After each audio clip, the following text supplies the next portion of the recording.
অন্তর্বর্তী সরকারের প্রধান উপদেষ্টা ডক্টর মোহাম্মদ ইউনূসের আসন্ন যুক্তরাজ্য সফরে লন্ডনে অবস্থানরত বিএনপির ভারপ্রাপ্ত চেয়ারম্যান তারেক রহমানের সঙ্গে কি তার কোনো আনুষ্ঠানিক বৈঠক বা সৌজন্য সাক্ষাৎ হবে? এ প্রশ্ন এখন ঘুরপাক খাচ্ছে ঢাকার রাজনৈতিক ও কূটনৈতিক মহলে। রাজনৈতিক নেতাকর্মী ছাড়াও সাধারণ মানুষের মধ্যে এ নিয়ে রয়েছে ব্যাপক কৌতূহল। বিশেষ করে ডিসেম্বরের মধ্যেই নির্বাচন হতে হবে মর্মে তারেক রহমানের সাম্প্রতিক দাবি এবং টোকিওতে ডক্টর ইউনূসের একটিমাত্র দল ডিসেম্বরে নির্বাচন চায়।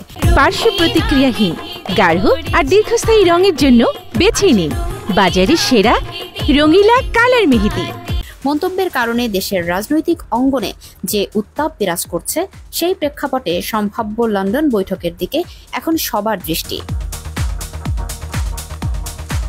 তবে ঢাকা বা লন্ডনের কোনো কূটনৈতিক বা রাজনৈতিক সূত্রই এখনও এই বৈঠক চূড়ান্ত হওয়ার খবর দিতে পারেননি।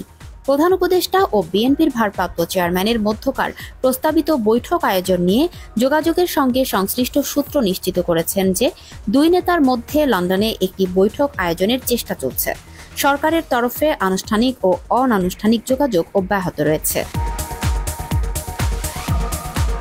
তবে জাতীয় নির্বাচনের তারিখ ও রোডম্যাপ ঘোষণা ইস্যুতে সরকারের সঙ্গে বিএনপি সহ সমমনা দলগুলোর যে দূরত্ব তৈরি হয়েছে তা সম্ভাব্য লন্ডন বৈঠক আয়োজনে কিছুটা বাধা হয়ে দাঁড়িয়েছে।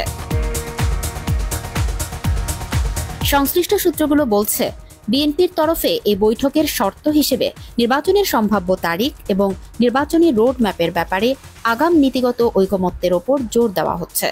সরকারের তরফে বলা হচ্ছে, সরকার প্রধান ও বিএনপি নেতার সৌজন্য সাক্ষাৎ নির্বাচনের টাইমলাইন নিয়ে আলোচনার সুযোগ সৃষ্টি করবে। অনানুষ্ঠানিক যোগাযোগে বিএনপি বৈঠকের বিষয়ে একমত হওয়ার আগে সুনির্দিষ্ট এজেন্ডা নির্ধারণের ওপর গুরুত্ব আরোপ করেছে। ফলে এখন পর্যন্ত সম্ভাব্য লন্ডন বৈঠক নিয়ে অনিশ্চয়তা কাটেনি।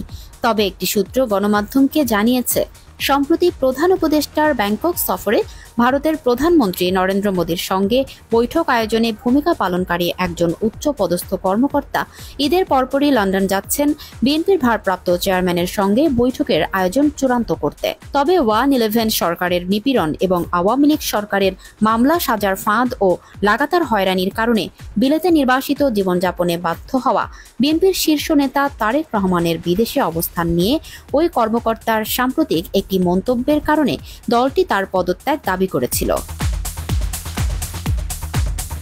এই প্রেক্ষাপটে লন্ডন বৈঠক আয়োজনের মধ্যস্থতায় তিনি কার্যকর কোনো ভূমিকা রাখতে পারেন কিনা তা এখনও অনিশ্চিত।